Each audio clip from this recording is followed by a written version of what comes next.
శ్రీమద్ భగవద్గీత 2వ అధ్యాయం సాంఖ్యయోగం. నహి ప్రాపస్యామి మమ పాపునుదాచ్యాత్ ముచ్చోసనమింద్రియాణం అవప్యభూమవసం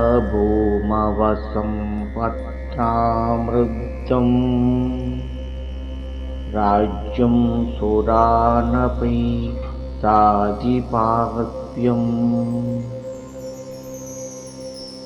భూలోకాధిపత్యం లభించిన, స్వర్గాధిపత్యం సిద్ధించిన నా శోకం తగ్గుతుంది అనుకోను. సంజయ్ ఉవాచ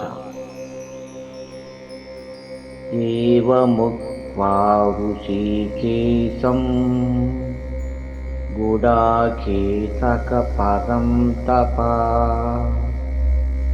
నయశ్చాయతి గోవిందముక్త్వా తుష్ణ్యం బుభావః. అర్జునుడు శ్రీకృష్ణుడితో అలా చెప్పి యుద్ధం చెయ్యనని కోరుకున్నాడు. తూమువాచో ఋషికేశః గహన్న సన్నిపారత సేనయోరుభయన్ముజ్జే విషీదంతమిదం వాచః. రెండు సేనల మధ్య విషాదవశుడై ఉన్న అర్జునుని చూసి శ్రీకృష్ణ పరమాత్ముడు పరిహాసంగా ఇలా అన్నాడు. శ్రీ భగవానువాచ హసోస్యానన్వసోతస్త్వం ప్రజ్ఞావాదం చ భాససి గతాసు నచ గతాసుం చ నానుశోసంతి పండితాః.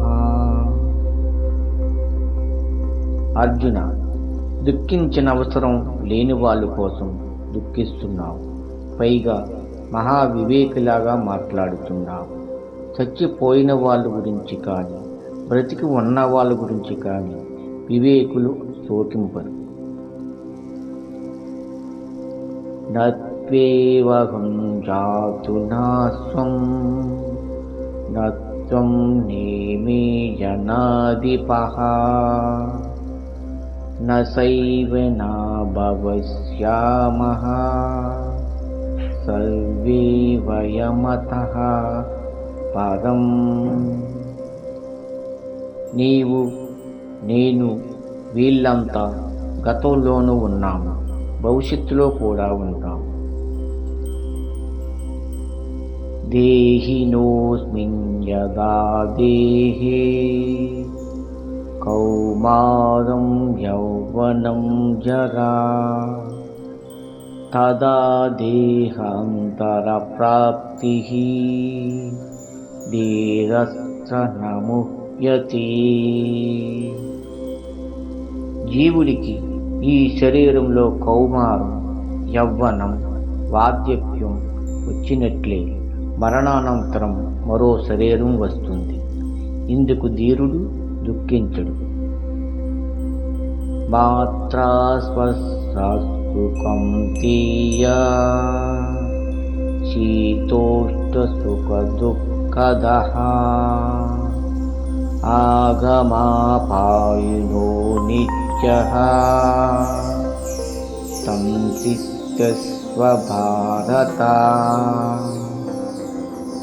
కుంతిపుత్ర, విషయాలకు వశమైన ఇంద్రియాల వల్ల శీతోష్టాది గుణాలు, సుఖదుఖాలు కలుగుతుంటాయి. కోరికలకు, ఇంద్రియాలకు కలయిక అశాశ్వతం కనుక ఓ భారతవీర, ఆ బాధలను సహించు. యం హీన్యావృదయంతి పురుషం పురుషర్షభా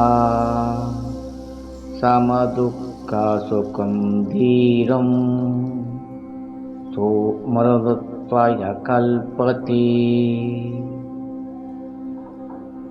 పురుషవర్య, శీతుష్టాది సుఖదుఖాదులు ఎవరిని బాధించవో అలాంటి ధీరుడే ముక్తిడి అరుగుడు. నాసతో విద్యతో భావో నభావో విద్యతే సతః ఉభయదపి దృష్టోత్తం వనాయ సత్వదర్శిభిః. లేనిది ఎప్పటికీ ఉండదు, ఉన్నది ఎప్పటికీ లేకపోదు. ఈ రెండిటి నిర్ణయం తత్వజలికే తెలుస్తుంది. ఆవినాశుచు తద్విద్ధి ఏన సర్వమిదం తతం వినాశమవ్యాశస్య నా కచ్చేతి కర్వమర్వతి. ఈ విశ్వమంతటా వ్యాపించి ఉన్న ఆత్మ వస్తువు నాశనం లేనిది, దానినెవరు అంతం చెయ్యలేరు.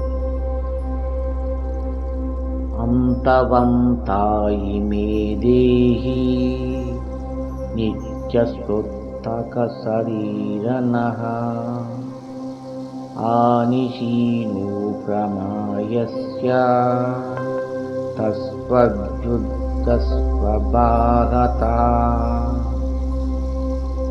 నాశనం లేని ఆత్మకు ఈ శరీరాలు శాశ్వతాలు కావు.